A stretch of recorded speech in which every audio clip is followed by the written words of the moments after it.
Magandang araw sa lahat! Merjo Ebuenga here, ang inyong bonggang-bonggang vloggerista. Char! So ngayon nga po ay nagkayayaan kami ni friend Luisa na mag-swimming sa kanila. Kung tutuusin po ay mayroon naman kami swimming pool sa rooftop. Pero hindi ko po ginagamit. Medyo nakakatakot po kasi siya dahil malalim. Tapos ako lang mag-isa. Malungkot naman mag-isa, di ba? So nag-decide po ako na doon na lang ako mag-swimming sa kanila. Tara, samahan niyo ako. So, ang iba po ay number 1 nilang pre-prepared or number 1 nilang dinadala ay sunblock. Ako ay monopod. Dahil sunblock, parang di na umuubra sa Dubai ang sunblock. Sobrang init dito. So, pangalawa ang lip tint. Kasi nga, lip tint is life. Napakaputla natin after mag-swimming, di ba? So, syempre, pera, baka may gusto tayong bilhin. So, yun ang una natin dadalhin ngayon. Mga kabongga, at syempre, di natin kakalimutan ang pagkain. Number 1 yan. Nagdala rin ako ng 2 popcorn. Makiki-microwave ako sa kanya. Syempre, nagdala rin ako ng salbabida. So, doon ko na lang siya lalagyan ng hangin.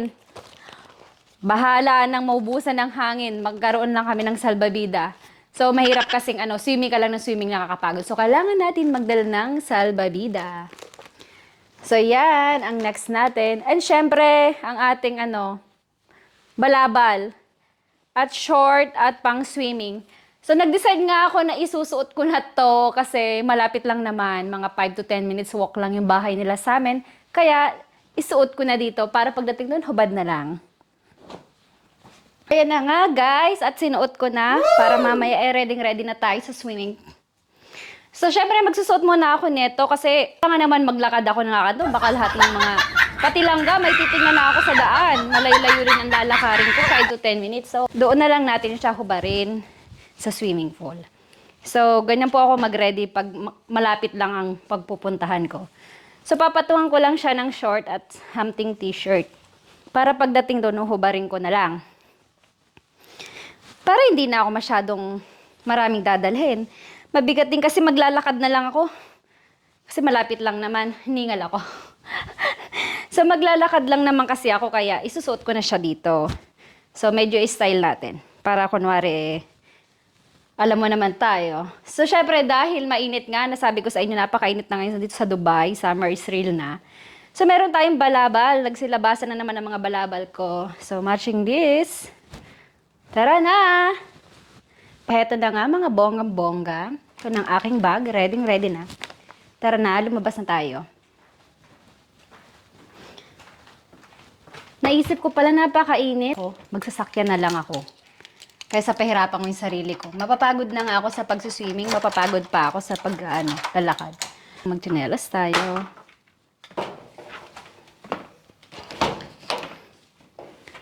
So, ayan po. Palabas na ako. Kailangan ko din pala ng sunglass kasi mainit. Mainit talaga na. Tapos na ang pinakaabangan ng lahat na winter. So, ayan. Let's go! Baon check!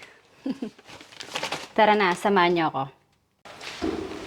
Yun yung nagagawa ng mga day of day na walang alam gawin. Actually po, meron talaga akong gagawin ngayon kaso kinancel nung ka-meet up ko. Ka-meet up?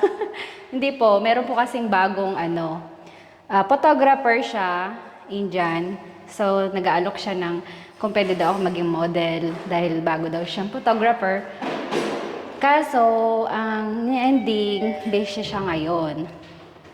Napagod daw siya kahapon sa mga pinicturean. Ayun nga, palabas na ako. At talaga namang napakainit guys. Grabe. Napakainit nga. Ay, Diyos ko. Kapag naglakad ako nito, bago ako nakarating sa swimming ko, ay talagang tostado na ako. Napakainit. Time check, 3:30 ng hapon. Masusunog ka sa Dubai. Masusunog ka. So, dito nga nakapark si Balot. Dahil medyo mataas yung side na to. Iniisip ko kasi baka umulan, at least safe si Balot. So, malapit na ako sa kanya. Ayun po yung building nila sa Sky Court. So, makikiswimming ako sa kanila. you there, mga taga Skycourt. Magkikiswimming ako sa inyo from dito sa aming bahay. Dahil malungkot ako nagsiswimming mag-isa, so pupunta ako doon dahil may kasama ako. Ayun, kasama ko na si friend Luisa. Say hi. Hello! Magkikiswimming ako sa kanila. So dito muna kami sa bahay nila para makiluto ng popcorn. Guys, tingnan nyo! Excited pa naman sana kami mag-swimming. Kaso, sarado! Sa tagal namin dito, mahigit isang taon na ngayon pala kami magsiswimming, ay sarado pa. Dahil po yan sa ulan, siguro nadumihan at hindi pa po nalinis, kaya sinarado po muna nila, pangsamantala. So, naghahanap po kami ng pagsiswimmingan. Update po namin kayo mamaya kung saan kami mapapadpad. So, yung ending ay napunta po kami dito sa ibang pool kasi ito lang po ang available sa ngayon dahil nililinis pa yung karamihan dahil sa nagdaang ulan. So madumi pa. So silipin ninyo ang aming pagliliguan or pagsiswimingan.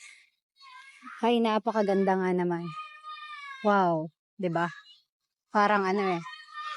Tingnan mo yung labas, ang ganda. Ayan po siya. Ayun si Luisa. And ito po ang pool.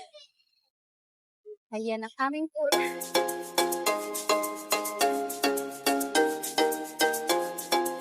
Kaya ba today?